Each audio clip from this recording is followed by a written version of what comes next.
Okay, now, master equations. I will begin by giving a simplified version of what we generally use as an open quantum system master equation. It's not the most general one, okay? So I start with a very, let's say, simplified description, and I will call, so a master equation is the equation which tells me a solution, the dynamical map. So I have just the derivative of the state of the system at time t here, and here I have a super operator, which I call as the dissipator or Liouvillean. There are different names. I indicate with LT. It's a super operator which acts on the state rho s at time t. So it's a first order linear differential equation. And the assumption I have is that this super operator depends on t, but that this is like a time local. So there is no integral. It's a differential equation, not an integral differential equation. So I'm considering for now this sort of simplified assumption. We will see why we generally, or we can consider this. And examples of master equations that are well known are, for example, the spontaneous emission master equation in a zero temperature environment that we are probably all familiar with. Okay. Now, what is the connection between the master equation and the dynamical map? So the master equation is the generator of the dynamics. And so it is connected, if you look at this equation, and if you look at the solution in a way that is the following, we can, maybe this doesn't work from so far. Yeah. We can see this, this super operator LT is also the super operator ruling the equation of motion for the dynamical map. Okay? And formally, you can always solve this equation in terms of in the following expression. So this is T is a chronological ordering operator, and then I have the exponential of the integral between 0 and t of L tau d tau. Please notice that all these should be intended in, these are all Dyson series, it's a Dyson expansion, these are actually super operators, so they're not states. So, but formally, you know how to handle them, okay? It's the same as for states, but you know, in the extended sense. And then therefore we say that L tau is the generator of the dynamics and is connected to the dynamical map in this way. This is when we establish, this is the connection that we can establish anytime the master equation is of time local form. Okay? So one is the equation of motion, the other is the generator giving the dynamics. Now, I would like to stress the fact that this is not the most general example of master equation that I can have. In many situations, we may have, instead of just a differential equation, an integral differential equation, which contains some kernel of memory, and where the integral between, for example, 0 and t here is such that actually, I will write it down, okay? So there is a more general form of the master equation which could be the following, again, simplifying. Integral 0 and t, let's say ds, then I have this super operator, ls rho, well, rho s of s, sorry for the notation. This rho s is the system and this s is the variable. Let's call it t prime. Huh? T prime. So in this description there, what I have is that the future, so the derivative, so the future of the state, so the dynamics of the state, depends on the past. Yes. Can you try another color or try to write it bigger? No. Okay, sorry. I will write it bigger and in black. Rho s dot integral t prime.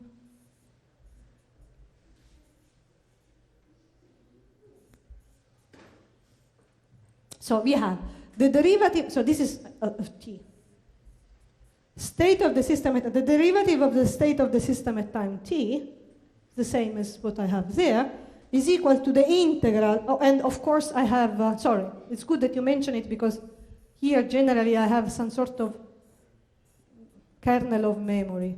So it's some other thing which describes the memory. I had skipped it in the previous one. Okay, so it's here inside the integral.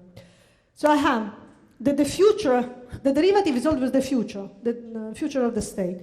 Depends on the past through this integral, which contains a memory kernel which tells me how long the correlations live. And this is the generator of the dynamics, the Liouvillean, the dissipator that I called before. So now everything inside depends on not just on t, this is not time local anymore, but it contains all the history from 0 to t. So this is now memory kernel master equation, which is more general than the time-local master equation. And for a long time, that this is what you need to have to talk about non-Markovianity, that is memory effects, but then nowadays this is not anymore the position. So the majority of people still would agree that you can have memory effects and correlations in the dynamics also with a time-local master equation, and I will discuss these things later. But this is, of course, is more general as the previous description. And here, in this case, again, the state of the system clearly depends on, so the future state depends on its history, all of its histories, while here it seems that actually it may not. Although, again, there is memory also here. Is this, do you have questions about this point or comments? Yes, the two. What's the meaning of the T in the solution? This one?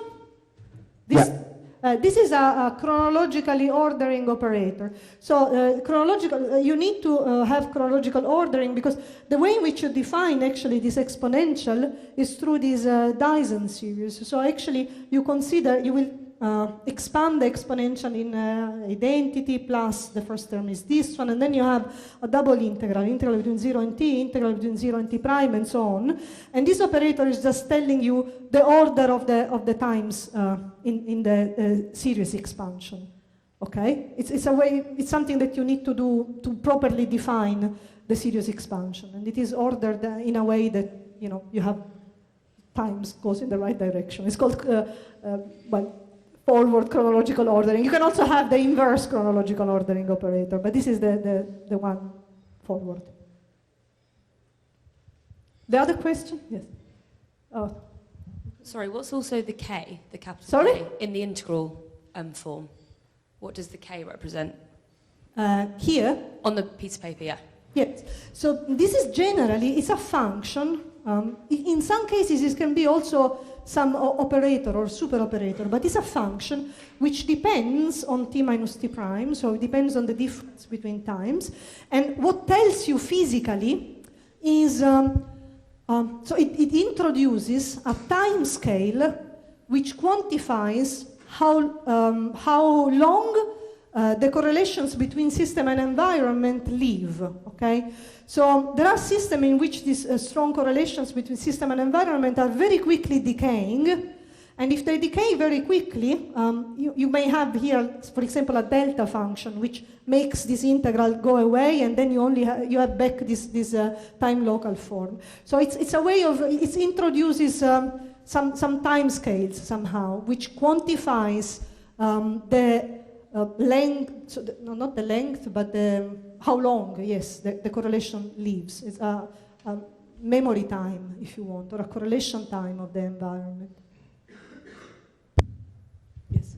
Yes, so I was wondering whether this equation that you just wrote would be the same as saying that there is a color noise. Because if you look at this equation in the spectral domain, then this K function that you wrote there is associated to some susceptibility, and so is this the same as having color noise? Is non-Markovianity the same as having... Yeah, that's a very good question. So the thing that my answer is the following. Generally, the frameworks we consider when we look at open quantum systems may be much more general than just the one real noise. So color noise you identify well if you have, for example, a bosonic environment with a certain frequency spectrum, spectral density, and so on.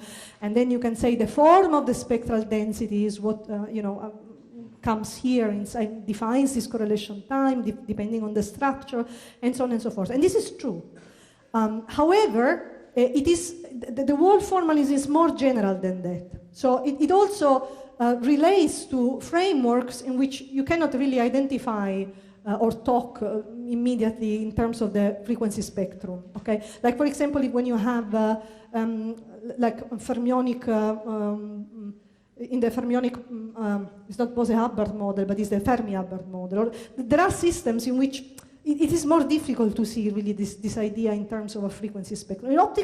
From an optical background, it's very often the case. And also, there is the fact that, let's say that it is not, here I'm anticipating a bit with respect to the definitions of non-Markovianity and so on and so forth.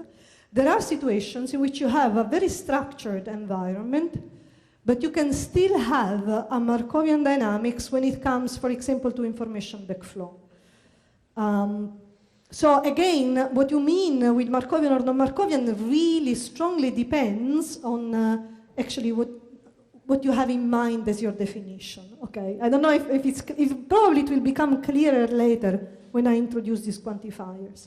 So the two answers summarizing are, the first one is that I think that this goes beyond or can describe systems where it is not well defined to talk about color and noise. So yes, it may be related, but also it may be more general. And secondly, when it comes to whether Markovianity or non-Markovianity means structural spectrum or not, in general, the answer is in general is not, because you can have a lot of systems in which actually things go differently.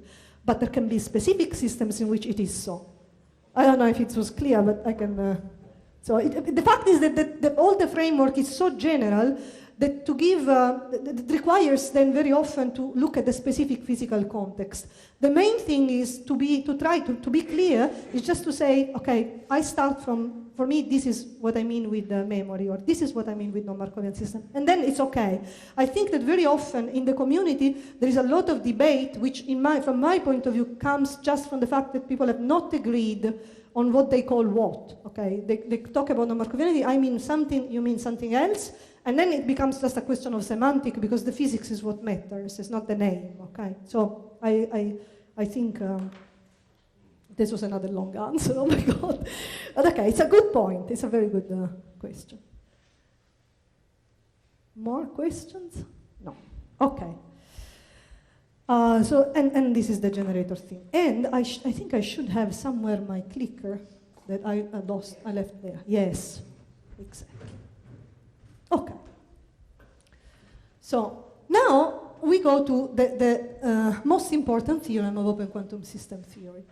And this is the Gorini-Kostakowski-Sudarshan and Lindblad theorem, GKSL. It's also known as the Lindblad theorem. Because historically in quantum optics, people started to call it the Lindblad theorem, and then at some point people said, no, actually there is also this other paper. So there are two papers that came out really at the same time in 70-something, 75, no, I don't remember exactly, 74, 75 or something like that. And they both characterize the most form of master equation for a Markovian semigroup dynamics. I will try to explain what I mean. Now,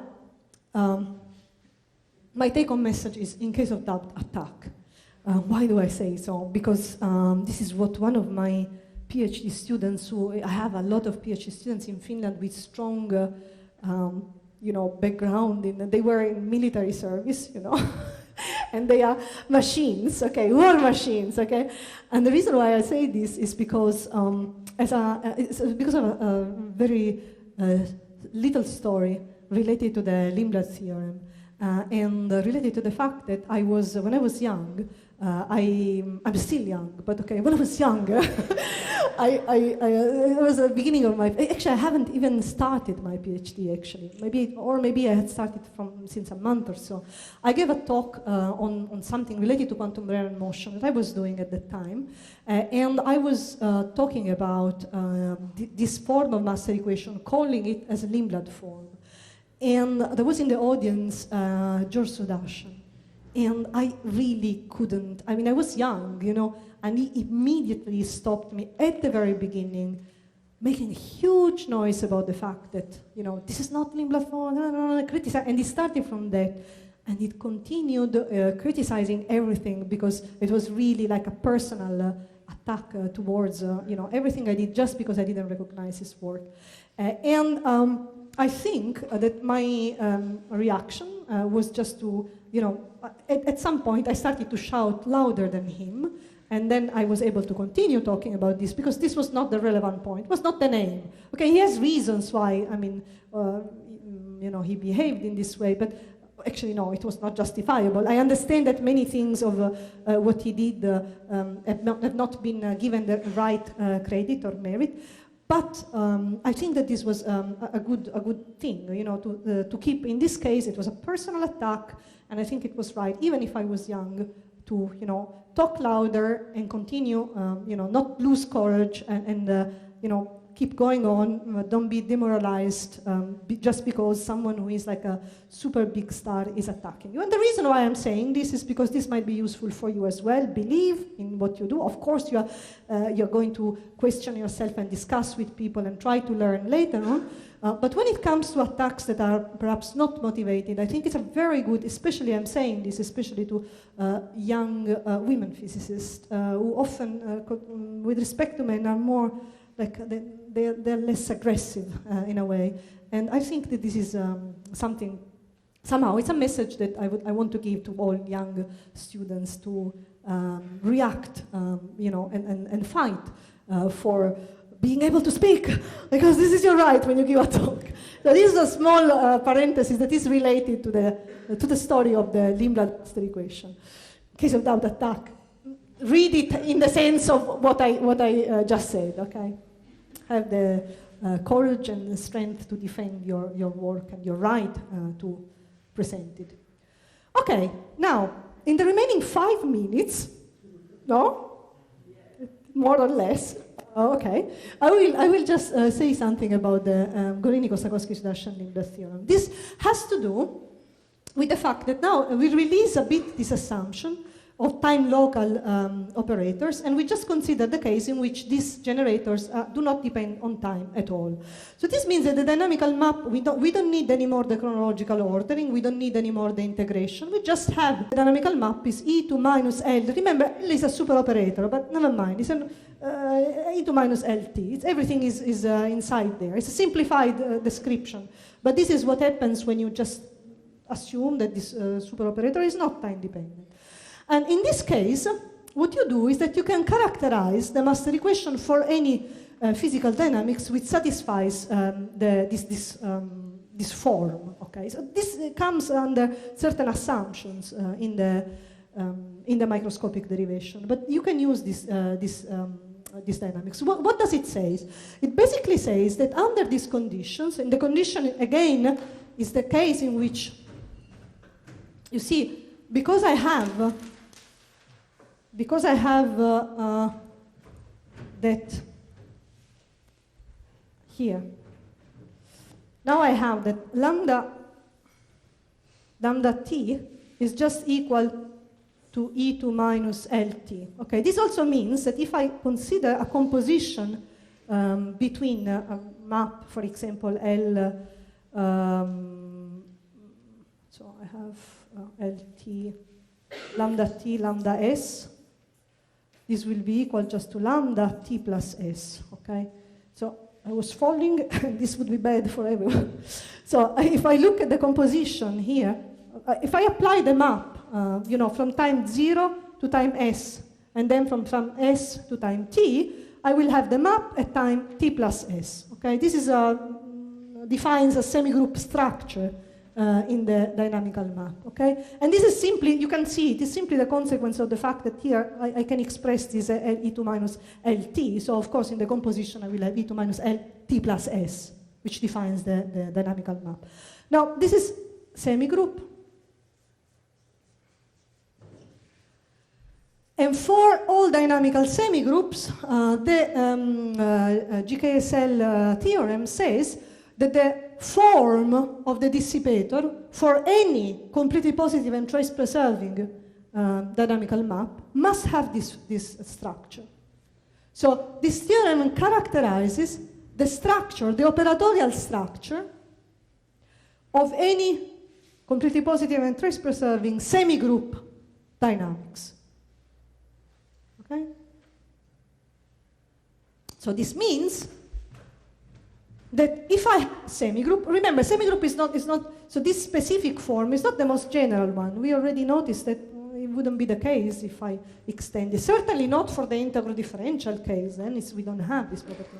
But specifically, we can then look at the specific form. So this is, remember, this is L of rho, so this means that here, just remember that we have that d rho in dt in our master equation is equal to L rho. So this is what goes on the right-hand side of the derivative.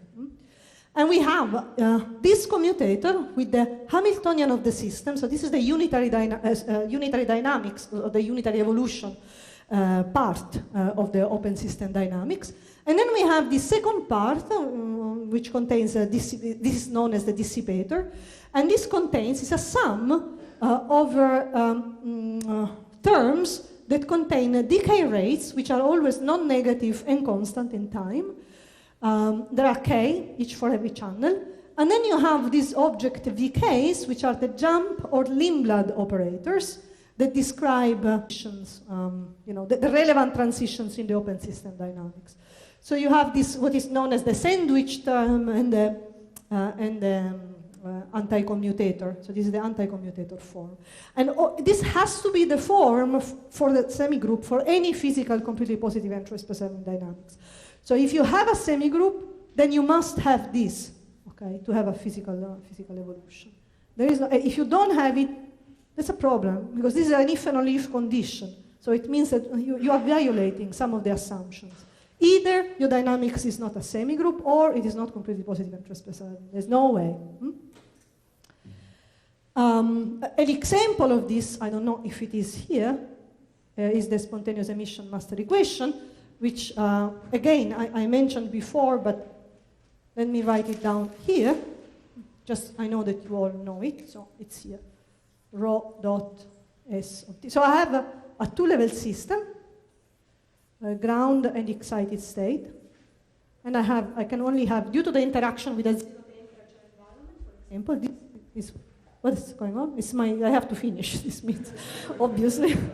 I will have a decay rate gamma from excited to ground state because I'm interacting with the vacuum of the electromagnetic field, and the master equation is just given by minus I, commutator of Hamiltonian of the system rho, and then I have the structure of the Lindblad form is sigma minus rho, sigma plus minus 1/2, anti-commutator, sigma plus, sigma minus rho, where this sigma minus is just brings me to the ground state.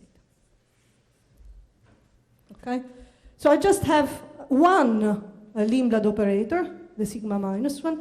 I have one, and where is the decay rate? Shame on me. The gamma, one decay rate. Let's see. So one decay rate, which tells me the spontaneous emission decay rate, really.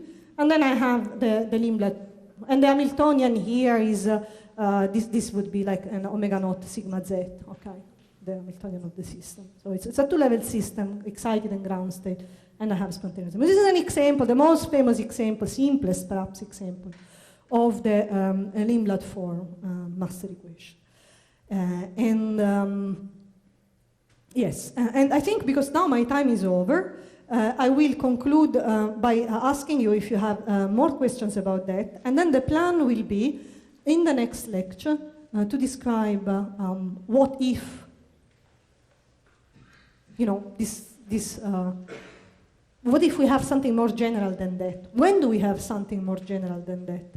And for this, we will need to go a little bit into the details of a microscopic derivation to see first, actually, how this master equation comes out, what are the main steps to have this master equation in terms of a microscopic description of system environment interaction. This is the microscopic derivation of the master equation, which will tell you that there are some assumptions that I always need to make when to arrive to this form in general. And then we will see how and what it means to go beyond these assumptions, okay? And I would, yes, go ahead. Question.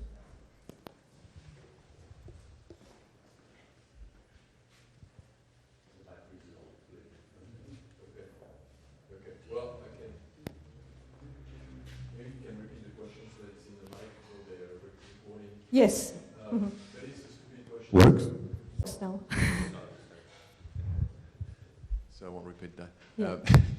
This equation, just to make sure, it's if you write the Liouville equation for the density operator, I have my atom, I have my quantum field with all the modes, right, a priori, a vacuum included, and I write the complete unitary evolution for that, and I trace over all the field. This is what I get. Yes, you get this one in general. You get this one after making some assumptions. So it's not sufficient to trace out. You also have to assume that you have a weak interaction between system and environment. So this is a crucial assumption. So the interaction strength, which appears in front of the interaction Hamiltonian, has to be weak. And also you have to assume that you have very rapidly decaying correlations. So you define correlation function in terms of the operators of the environment, and you have to assume that these correlations, they die out very quickly. And then this assumption means that you are doing a coarse graining over a time scales where these correlations live. And also there is another assumption that you do very often, it's these rotating wave approximations. Actually, you do rotating wave approximation here to obtain this one in the microscopic Hamiltonian. So there are a number of assumptions that are needed to obtain this. And when generally this rotating wave approximation is connected to the weak coupling assumption between system and environment, and sometimes, so whenever you want to go beyond these assumptions, you need to introduce, well, we will see what you need to do. You can do it, and the first. In some simple examples, in this, for example, for spontaneous emission, you can solve the total system evolution exactly. And you will see that the form of the master equation is this one, but with a time-dependent coefficient which may be negative.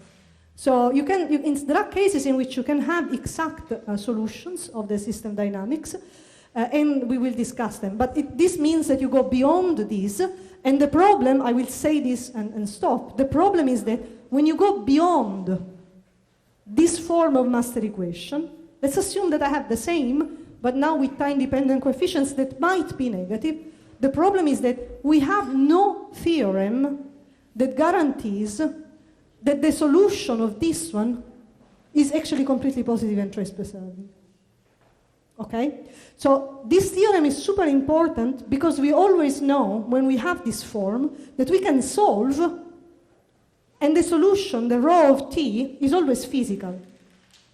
But if we don't have anymore this form, so this means that if these are, for example, time-dependent and they may become at some time instant negative, then we cannot be sure that the solution of this is physical. It's a solution, okay, because you can always solve a differential equation or linear, but we are not sure that it represents a state at all times.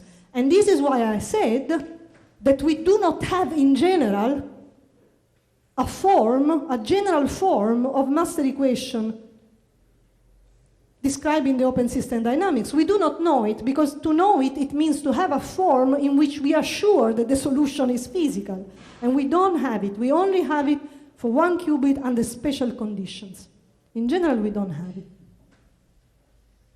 We would need to check complete positivity. Now you understand, if rho is a quantum harmonic oscillator Hamiltonian, checking complete positivity, good luck, of the solution at all times.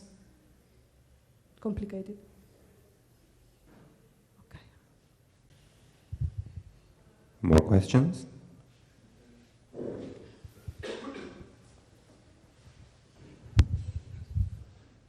Very short. So when you said before that even with the master equation in the standard form, you could have some memory effect. You mean when you have a time dependence in this coefficient? Yes, when you have time dependencies here, you can have memory effects, but I have to define what it means is memory effects, okay? And I will do it later on. So if you know some definitions of Markovian versus non-Markovian, this simply means that, for example, I can have information backflow. So if I look at information which is lost from the system because of the presence of the environment, then it could happen that at a later time, part of this information goes back into the system. And I can call these memory effects. There is some memory, because this information that was lost because of the action of the environment partly returns, for example. Anyone else? Let's thank Sabrina then. Thank you very much.